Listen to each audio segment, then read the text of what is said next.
लोकसभा चुनाव 2024 के चौथे चरण की वोटिंग 13 मई को होगी। इसमें 10 राज्यों की 96 सीटों पर मतदान होना है।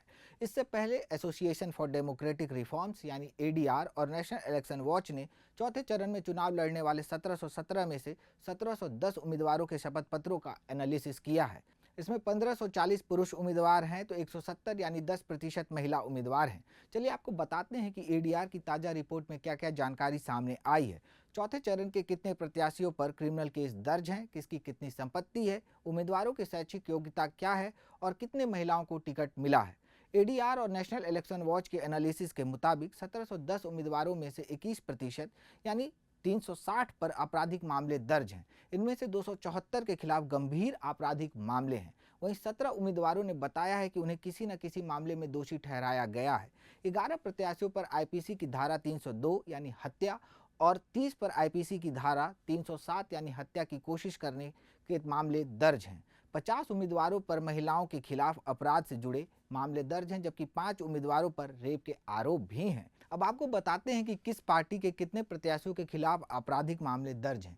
बीजेपी के 70 में से 40, कांग्रेस के 61 में से 35, वाईएसआर कांग्रेस पार्टी के 25 में से 12, बीआरएस के 17 में से 10, तेलुगु देशम पार्टी के 17 में से 9, समाजवादी पार्टी के 19 में से 7 प्रत्याशियों के खिलाफ आपराधिक मामले दर्ज हैं। वहीं बीजू जनता दल के 4 में से 2, आरजेडी के 4 में से 2, एआईएम के तीनों प्रत्याशियों ने अपने खिलाफ आपराधिक मामलों की घोषणा की है।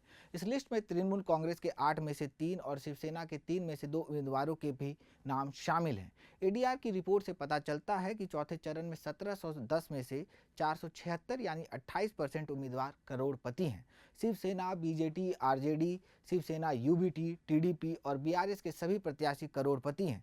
बीजेपी के 65, कांग्रेस के 56, वाईएसआर कांग्रेस पार्टी के 25 में से 24, तृणमूल कांग्रेस के 8 में से 7 और एसपी के 11 प्रत्याशी करोड़पति हैं।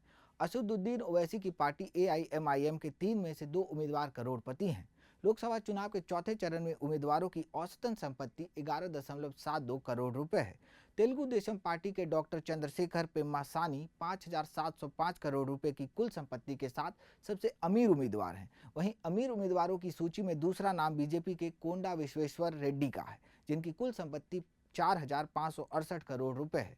चौथे चरण में सबसे कम संपत्ति घोषित करने वाले आंध्र प्रदेश की बापटला सीट से निर्दलीय उम्मीदवार कट्टा आनंद बाबू हैं, जिन्होंने अपने पास मात्र 7 रुपये घोषित किए हैं। अगर उम्मीदवारों की शिक्षा की बात करें तो 30 प्रत्याशी साक्षर हैं, जबकि 26 असाक्षर हैं। 5वीं से 12वीं के बीच शैक्षिक योग्यता रखने वाले 644 उम्मीदवार हैं। डिप्लोमा धारकों की संख्या 66 है।